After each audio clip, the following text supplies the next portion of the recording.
Hello, Louisville. Guess who's coming to dinner?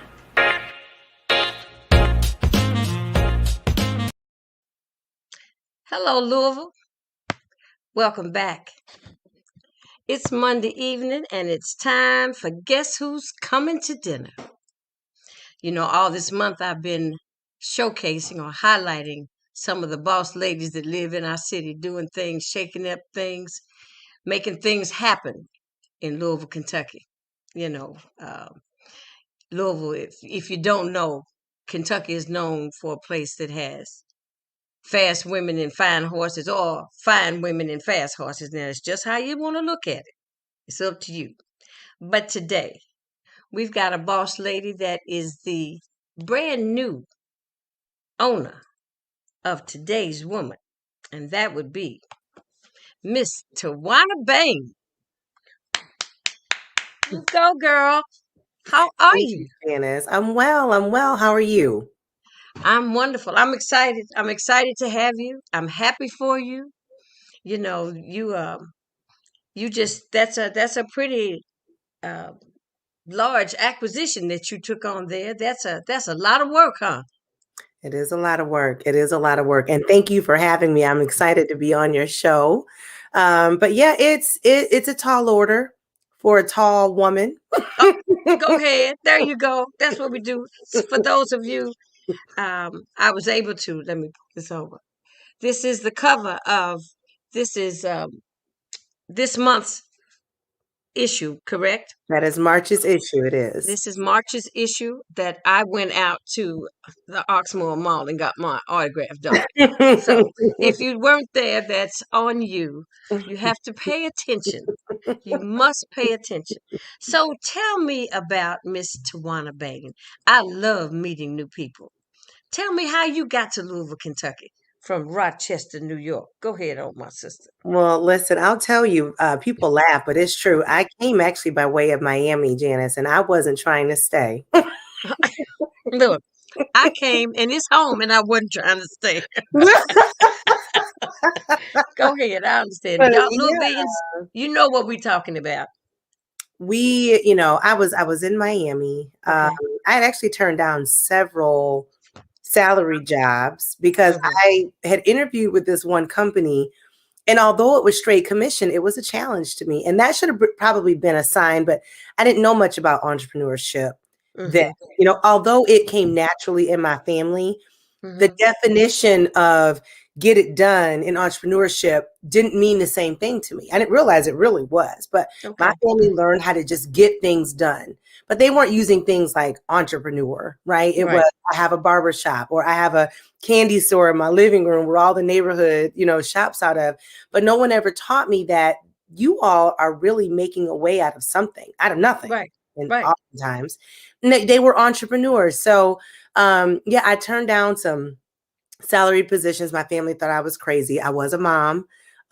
So, everybody thought I was crazy, but looking back, by choosing that position, it really set the stage for a lot of the things that I ended up doing later in life. So after, excelling in that role, and what you basically, not only did you have to hit a certain number each month in Mhm. sales by going door to door, Okay. in the middle of the business day, mind you, not just going door to door, but getting the decision maker on the floor, asking for anywhere between an hour to 2 hours of their time, selling them new phone solutions and or winning their service back. And I just sit here and I think to myself, so I have such a great appreciation for people that are in sales, especially straight commission sales. Right. Because if you can get me to stop what I'm doing in the middle of the day and buy from you, you are a bad mama jam, okay? Yeah. You got a lot on your plate.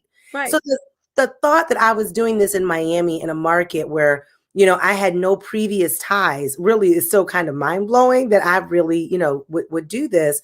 And so after, so not only did you have to reach a certain number each month, but you also had to build a team. Okay. And we're going to talk about that later, hopefully, as we navigate through this conversation of, who I am and what it means to lead. But you can do a lot of things in life, but if you can't lead, you will always do them alone. And so it Right. is so mission critical that you that you understand leadership. And so when you had to build a team, you had to hit a certain number each month. And I was doing a great job. And my team lead, who was built, I was on her team. She said to me, I would really love for you to come with me once I'm promoted out to run my own office, and come with me to Louisville. And I said, no, ma'am. I was enjoying Said Miami. Louisville. Are you kidding? Listen, Okay. yes, I really thought in my head dirt road straw hats. I mean, and although people still, call me country because it's upstate New York, it was still New York. It was still a Right. different, set of what I had in my A head lot more cosmopolitan than when you thought Louisville was. Okay. Louisville would be. Yes. And, Right. and thought is the key word, because I have to say I've been pleasantly surprised. But Okay. um, so I arrived, moved way out into the East End with my boss. She had identified where, where we would live, and I was miserable. I was miserable. Anyway, so that's how I came. It took her 3 months to convince me. I finally said yes. We packed up our cars. We came here, and yeah, I arrived, I think, in September or October of 2004. And Oh, you came here same time I came back home. wow, Wow. yeah. Okay, go ahead. And yeah, I had planned, that was September, October. I had planned in 2005, July or August, to head back to Rochester. I was out. And Which they just out. I was out. And Derby happened. So it was like, I mean, I felt like I was having an outer body experience. Number one, the city shut down for a week. Every day I'm changing 2, 3, 4 times a day, going to this event, that event, this event, that event. And I was like, oh, okay, they can kick it. I can stay. Yeah, you can There is stay. life here. There is Right. life here. And so, I tell people all the time, it's no irony that all these years later that I would have kicked off an event, the Derby Diversity Business Summit Derby Week, given it was the Derby that kept me here in the first place. Wow. And so you did an event doing Derby I do. I that put on year. a major conference. Well, no, it took me a while. I mean, the conference is only 4 years old. Okay. Okay. But I began planting the seed because I understood what I was trying to accomplish Mm-hmm. was no easy feat. I was looking to bring some of the best in class, diverse businesses, minority owned, women owned, LGBT, veteran, differently abled from all over the country, and corporations Right. who do business Derby week. And then some, if they were so interested, would stay over with us on Friday and Saturday. And we acquired a suite at the track for Friday and Saturday, and we would spend all day networking and getting to know one another, but demonstrating the power of the diversity network. Because that was one of the things that was troubling me in Louisville, Mm-hmm. is that there wasn't the same level of respect, not just for the diverse business, but especially what a Black woman could do. It was almost as though when you would say that, and I want to be all the way transparent and fair, it wasn't just, white or Asian or whatever other races. It was Black Right. people too. Like, you gonna do what? Like, that's not. So it was really intriguing to me that we in Louisville, especially our culture, didn't understand that, there are more than some last names that can get things done. And that was what was intriguing to me. Right. Right. Well, Louisville is, I don't know, I guess, the Black community kind of picked up the good old boys kind of thing because they're very cliquish. I'm born and raised here, so I can talk about them if I want to. I'll talk about them, and you can just shake your head and say, "Girl, I know," and I Oh, can listen, read your mind. I can talk about them too. After You you've know been what? At here the for end a of the minute. day, we have this tendency to not want to talk about something that can stagnate us as a community. So the more we talk Absolutely. about it, the more we improve, the more we challenge the status quo to say we need to do better, Right. right? We need to do better. Because I end up saying this almost on every show because there comes a moment that when I moved back here, I'm a professional jazz singer, and when I moved back home, it was like I had to reintroduce myself, Mm. and I was saying, "No, I don't. Mhm, mhm, No, I don't. Not really." And I've been around the world 2 or 3 times. mhm, Lived in New York, lived in Paris, France. I've done my thing, and I mhm, come home not expecting a whole bunch of accolades, mhm, but I mean at least some mutual respect that I have done a few things. I've been further than Cincinnati. mm, I've been further than Hotlanta. Mm. I have seen the world. So, there was there was a slight, but I went on about my business because, see, I came home to be with my mama, I you know know, that's right. and I knew that I left when I moved away. I moved away from a very peer pressure type of city, Mm. Mm. and since I've come back, I've tried to do things to help young adults 16 to 25 because those are the ones picking up the pistols. Well, I have a program. I've been in show business 50 years. I know you think you can sing or you can dance or you write or you want to make films or you want to do something, but you don't know how to Mm. start or even where to start. So Mhm. those were the things I was trying to bring back. But I know it's wonderful to see that you said, let me see if I can move y'all out the way so I can go ahead on and handle my business. Because that's kind of what you have to do. You have to make your own way. And especially being an entrepreneur, that's what they do. They make their own way. Am Mhm. I correct? Oh, most certainly. I mean, you get tired of knocking on the same doors that continue to slam in your face. And Right, so, and because I think what's important is people don't come here with the intent, at least many that I've met that are business, savvy business people, they don't come here with the intent of excluding or taking anything over. right, They would love to collaborate, but there's this, there's either one or two ways in which they see you because they don't understand you or know you. There's this assumption that you can't before you get started unless you're brought in with some huge referral or endorsement by someone important. But see, I believe in the endorsements from the least of them and the greatest of them. And so I hear when I have a person that may not be on a national stage or even on a local stage, but they have a voice and they say, T, I want you to take a look at this. Their voices matter just as much to me as absolutely. some of the people in higher ranks. And that has always been intriguing to me. And that's something that I think, we all can easily fall into, that we only want to hear from those that we think have done something great. But everybody who has done something great has come up through something. Right, And so, why not tap into those that are unknown? And so I think you either have a situation where they don't understand there's no name or accolades attached to what you can do yet, so there's this doubt in your ability to perform, and or there's this fear of you outshining someone. And I just, that is really um hard for me to conceptualize. Like, right, is that a thing? Because I think there are great people, and I think everyone is unique and right, everyone brings some form of greatness. right. And so why not let that blossom where it may? So I don't know. It's been interesting. And so you get to a point where you say, you know what, I'm tired of knocking on these doors where they shut in my face. And so you make your own lane and you stop asking permission. There you go. You make it happen. It's what I was saying is about my mantra. I'd have to say in the Jerry Maguire movie, it's not show me the money. It's help me help you to help me to help you. And it's just a vicious little circle. And that's how it's supposed to work. That's how it should work, especially in the African American community. Mm, Because we have to all help each other and lift each other up, mhm, whichever lane we take. mhm, But everybody shines in their own light. You can't, mhm. no one can take your light. I've always felt Uh, that way. This is true. Nobody can take your light.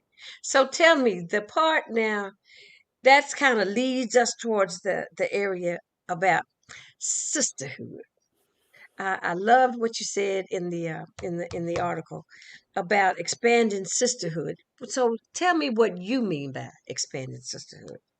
Yeah, I'd like to start, with where that really comes from. So I Okay. have two sisters. I have an older sister and a younger sister, and not as a slight at all, as I share this story to um, reinforce what my older sister passed down. But I want to start with her because she was my first Yeah. true example of what sisterhood was. And I think there's a few takeaways that she left with me. And I lost my sister unexpectedly. And October of 2019, it is also not lost on me that I would be looking to expand sisterhood in the way in which she approached life.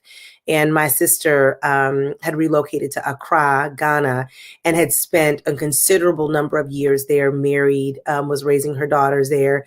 And my sister was an international woman. So when we Okay. did have her funeral in the States, we had people from Japan, we had people from London, we had people from France and Africa, from everywhere, because Right. that's just who she was as a woman. Okay. But she taught me that sisters do not hurt one another. Nope. Sisters do Mm, not judge one another.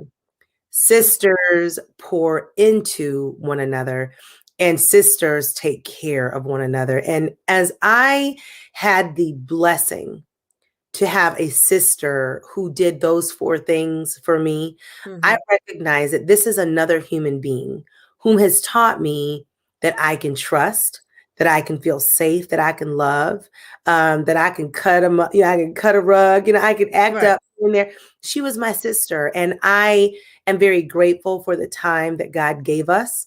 And if I could recreate that sentiment, that feeling, and not just with your blood sister, but how many sisters Right. can you say, this is my sister? I don't have to second guess whether she loves me today, will hate me tomorrow. Consistency.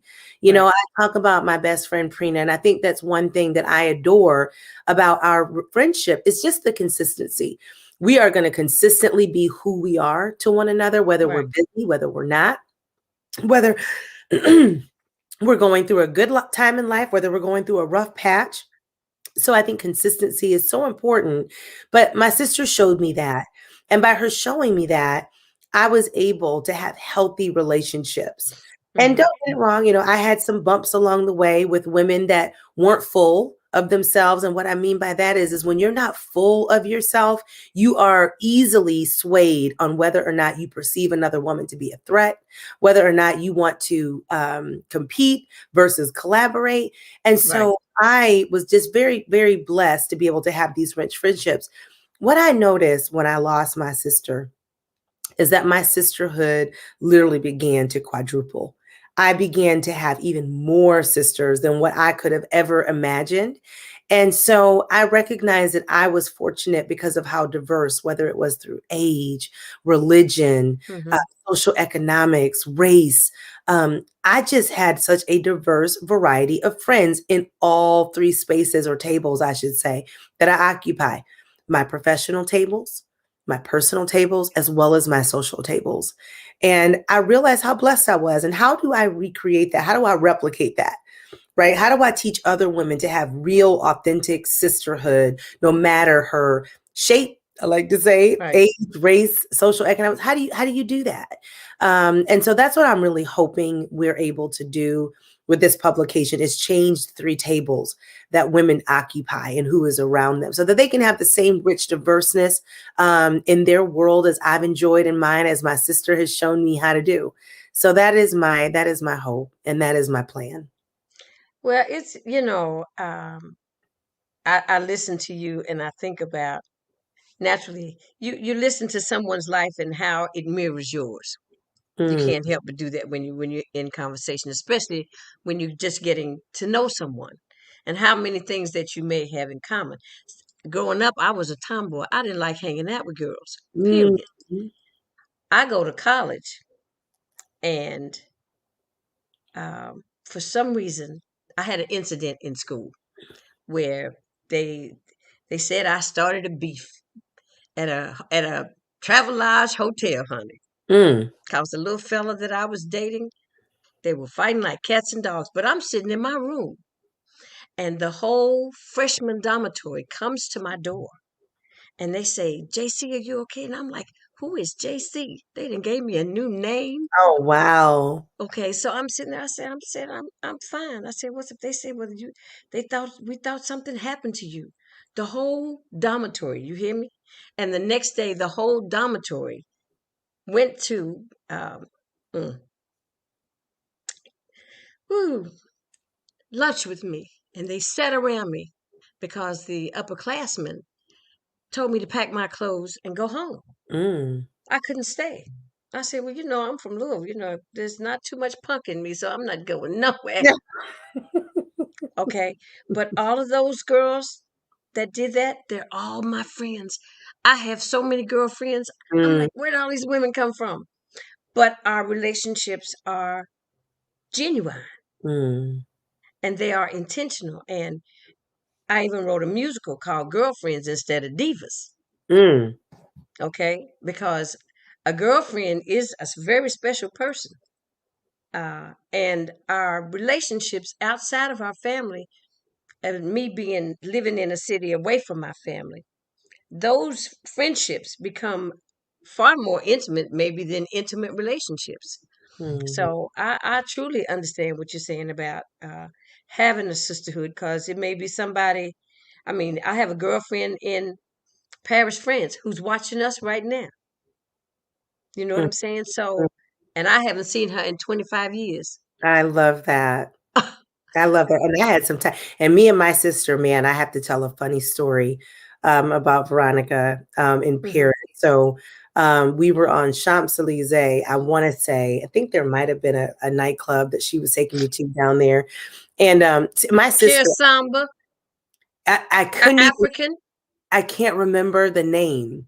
Okay. I can't remember the name. This Okay. was years and years ago, but this was before I ended up moving to France. As a matter of fact, to spend some time there for studies. But my sister called me. I was a young mom, and she says, "Hey, I just want you to know that I know things have been rough, and I am so proud of how you are navigating motherhood and holding down the fort, and still, accomplishing your dreams." She said, "I Hmm. would love to."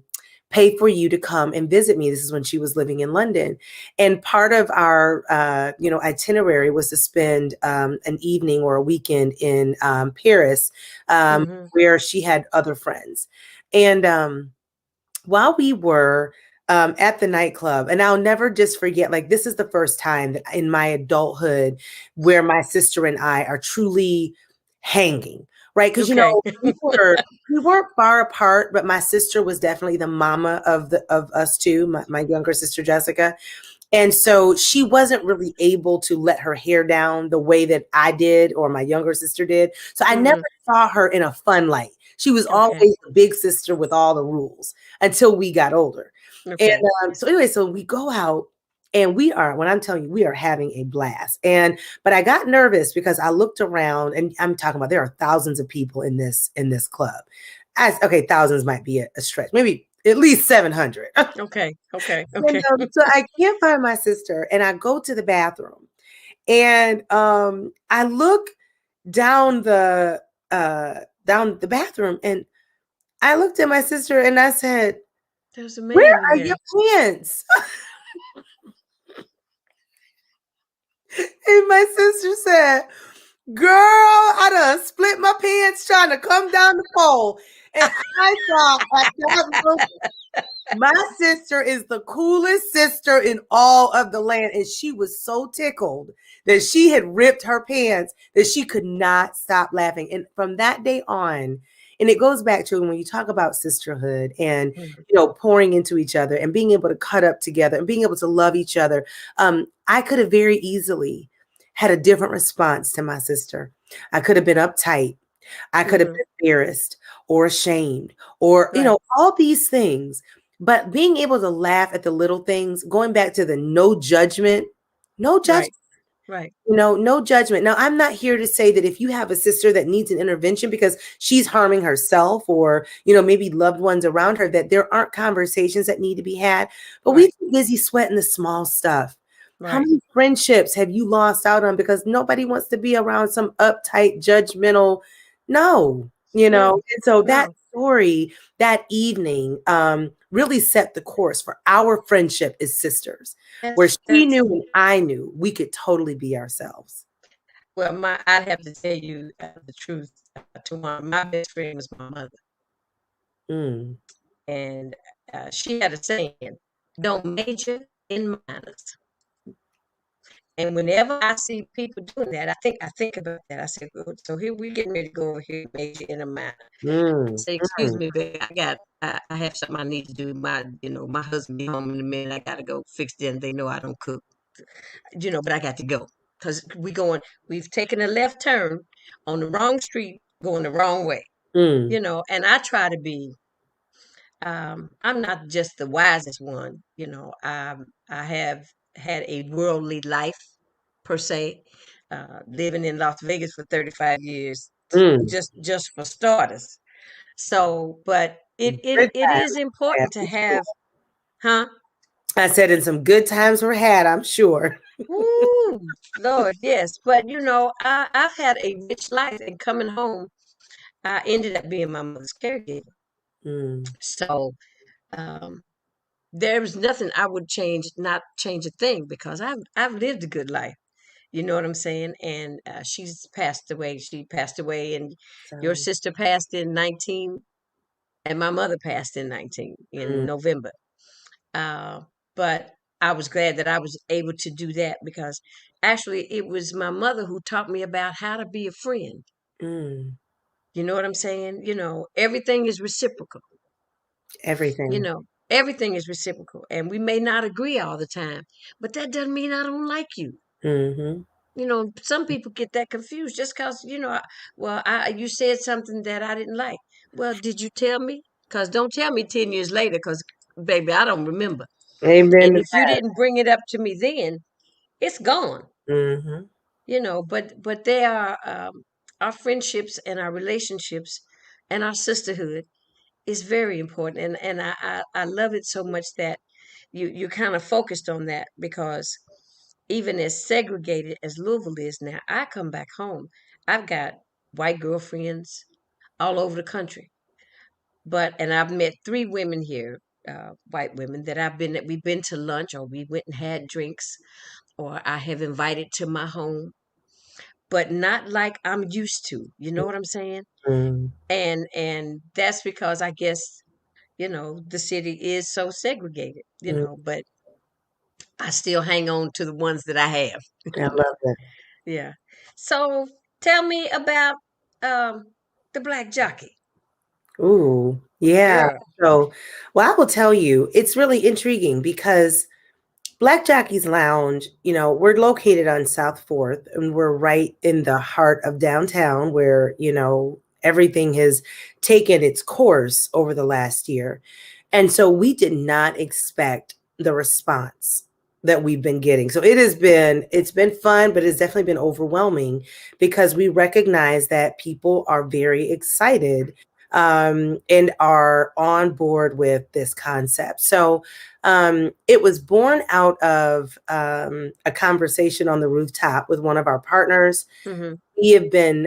We were connected with this organization called PATH, the Project to Protect African American Turf History, which is head up by several partners, but those that I am the most involved or engaged with would be Calvin Davis and his partner Leon Nichols.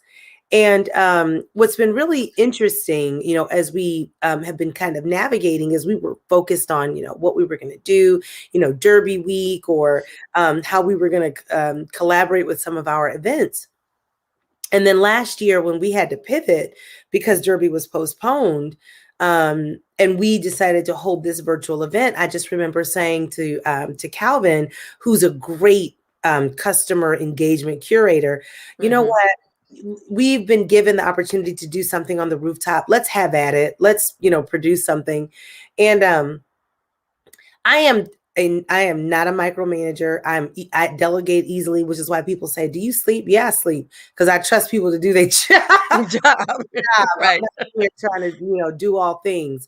And I just remember thinking on the day of, as we were producing the event in other venues, when it was time to head over to the rooftop at my venue to stream live with the virtual Black Jockeys and bourbon tasting, that I had no idea what they had pulled together on this rooftop. And so I Mm-hmm. just remember that moment of like hesitation, like, do I walk out here? Because what if it looks crazy? Mm-hmm. And Janice, I walked off that elevator and I gasped in just amazement. They had, I mean, Out of sight, huh? tents, jazz, generators, food. I was just like so like just dumbfounded.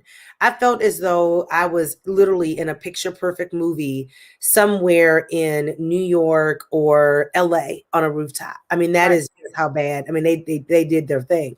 And I just remember saying and looking at him and saying, "This is something. right, This is something." And he was like, "Oh, we can do these rooftop things." I said, "No, this needs to be brought into the building, into the restaurant." right, And I just remember saying, "It's got to be black. We can rebrand it. It's got to be Black Jockey's Lounge." And then the next thing you know, we were off and we were planning.